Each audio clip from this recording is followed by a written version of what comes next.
Selamat pagi anak sekalian. Pagi ini kita akan membahas mengenai organ reproduksi pria. Organ reproduksi dapat dikelompokkan menjadi dua, yakni organ reproduksi bagian luar dan organ reproduksi bagian dalam. Organ reproduksi bagian luar yaitu organ reproduksi yang dapat dilihat. Yang termasuk dalam organ reproduksi bagian luar adalah yang pertama, penis. Penis berfungsi sebagai alat kopulasi, sebagai saluran kencing, dan juga sebagai saluran sperma. Yang kedua, skrotum. Skrotum atau kantong testis adalah organ yang membungkus testis, yang berfungsi untuk menjaga suhu testis agar sesuai untuk produksi sperma. Kemudian organ reproduksi pria bagian dalam, yaitu organ reproduksi yang tidak bisa kita lihat. Yang termasuk organ reproduksi pria bagian dalam adalah yang pertama, testis. Testis berbentuk bulat telur dan berjumlah 2 buah. Adapun fungsi dari testis adalah penghasil sel sperma dan hormon testosteron. Hormon testosteron ini merupakan senyawa yang dapat merangsang perubahan fisik pada laki-laki. Anak laki-laki setelah remaja akan tumbuh jakun, akan tumbuh rambut-rambut di daerah tertentu seperti kumis, jenggot, dan juga terjadi perubahan nada suara. Di dalam testis terdapat tubulus seminiferus. Tubulus seminiferus ini merupakan saluran sebagai tempat pembentukan dan pematangan sperma. Di dalam tubulus seminiferus terdapat sel Sertoli, yaitu merupakan tempat pembentukan sperma.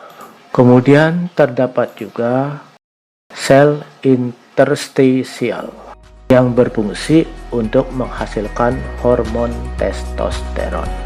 Untuk selanjutnya ada epididymis. Epididymis merupakan saluran yang keluar dari testis sebagai tempat penyimpanan sel sperma untuk sementara sampai berkembang sempurna. Kemudian ada vas deferens. Vas deferens merupakan saluran yang menyalurkan sperma dari epididymis menuju uretra. Selanjutnya ada uretra.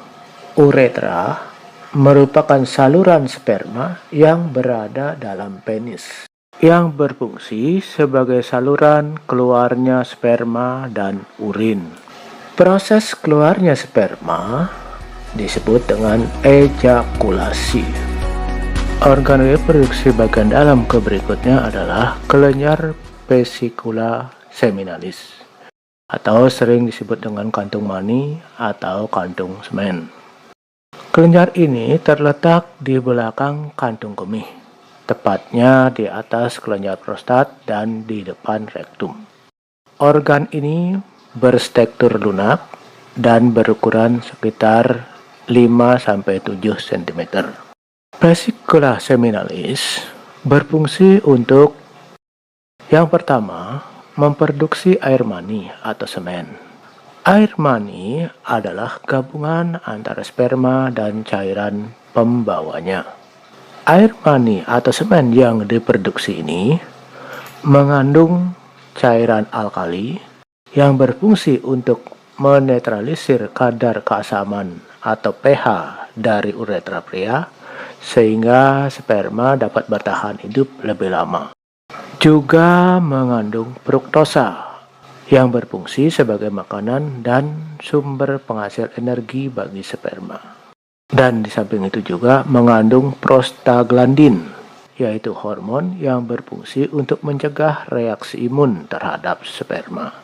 Fungsi yang kedua dari vesicula seminalis adalah membantu proses ejakulasi.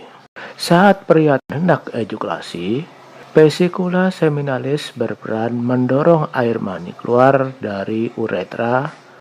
Fungsi yang ketiga adalah membuat air mani bersifat lengket, sehingga air mani mampu menempel lebih lama di dalam saluran reproduksi wanita. Organ reproduksi pria bagian dalam selanjutnya adalah kelenjar prostat. Kelenjar prostat berfungsi untuk menghasilkan cairan keputih-putihan yang sedikit asam dengan nilai pH kurang lebih 6,5. Kelenjar prostat mengandung asam sitrat yang berfungsi untuk menghasilkan energi. Juga mengandung beberapa enzim yaitu enzim pepsinogen, lisosim, dan amilase. Kelenjar prostat juga mengandung seminal plasmin yang berfungsi sebagai antibiotik untuk membunuh bakteri dalam saluran reproduksi. Berikutnya adalah kelenjar cover atau bulboretra.